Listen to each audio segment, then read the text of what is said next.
according to the U.S. Census, more than 50% of American households are blended families. So how do you go from chaos to calm in your home?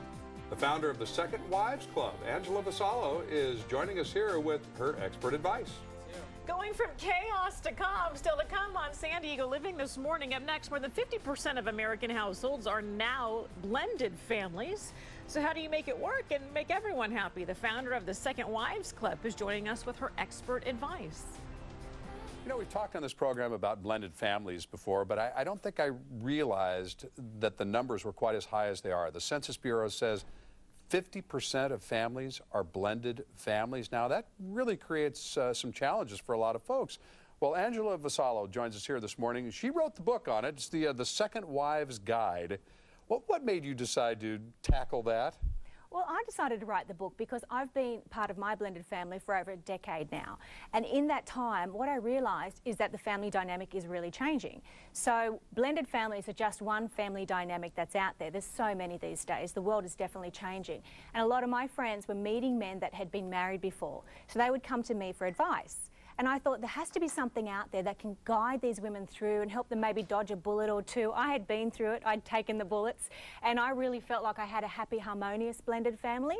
So I really wanted to help keep a lot of these blended families together, because statistically, it's not great for a second marriage lasting because of all the outside influences that come into play. Well, let's identify the accent for everybody here. You're on tour right now from Australia. Yes, I am. Any basic differences between relationships in Australia and relationships in America? Well, it's very big over here. It's a growing trend with the blended family, but Australia is very much following closely as well. So I think it's pretty much on par now, around the same. So what's the biggest pitfall? What's the first mistake? And when I say a woman, I know you wrote the book primarily for women, but, yeah. But it works for men on the flip side. Absolutely. And I think sometimes the men are a bit forgotten in the middle of this, because they've got the one where they've already created their first family, and that for whatever reason that family dynamic breaks down. And then they're having a second family.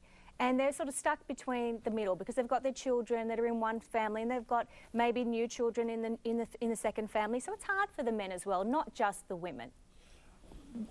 When you try to approach the blended family and try to ease into it from the beginning, where do you start? I mean, do you jump in with both feet, or do you start gently? Yeah, definitely start gently. And really, if you're going to go in, I always say, you know, don't go in with rose-coloured glasses. Don't be naive about it. I certainly was naive when I first started in my blended family, and I think you really do need to commit to it and understand what you're going to get yourself into. And are you prepared to do this, take on this role? You have to be a bit of a warrior woman to become a stepmom and the second wife, because, you know, you also have to have high self-esteem. You have to work on that. You're going to take some hits. You're going to take some hits, and it's not always going to be about you, and sometimes your feelings might get pushed down to the bottom, but that's not necessarily, you know, meant to be that way. It just happens, and you just, you know, have to accept that. How do you approach the children of the new spouse? Very gently. And I just think I will always come in as a friend. You know, you're there as a support to your husband. You're not there to play the mother role. You just take it gently in the beginning. And I write a lot about, you know, understanding where the stepchildren have already been through, what they've been through, where they've come from. And before you get to call them your stepchild, they've been through a lot. So you just have to have empathy and understanding for where they're at as well. And yeah, to be able to create that family dynamic takes time. It actually takes years. You know, it would be very easy if you found one child that was more accepting of you, to gravitate towards that child and to spend more time with that child. That sounds like you're walking into a minefield, though, if you do that. Yeah, that's the favoritism thing. And I think you've got to avoid that. And most of the time it is generally one that you do get along with better than the other.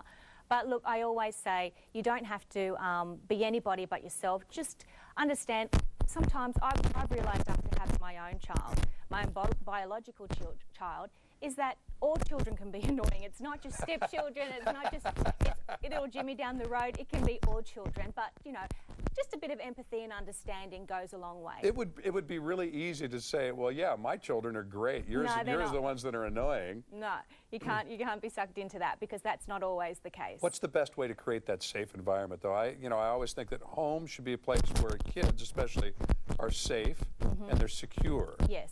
How do you create that, though? You really just need to work on creating harmony in the home, because I think if I always put myself in their position, how would I feel if I was walking into my parents' home and they had a new partner and I didn't feel comfortable, or they made me feel like a bit of an outsider? I wouldn't like that. So I wouldn't let that happen to the children as well. And at the end of the day, you're the adult, they're the child.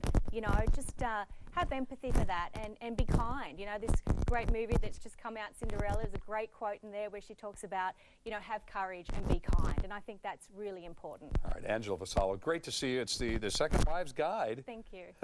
Told from the perspective of somebody that's fought the battle. Thank you. Thanks for having me. Hey, thanks for coming in.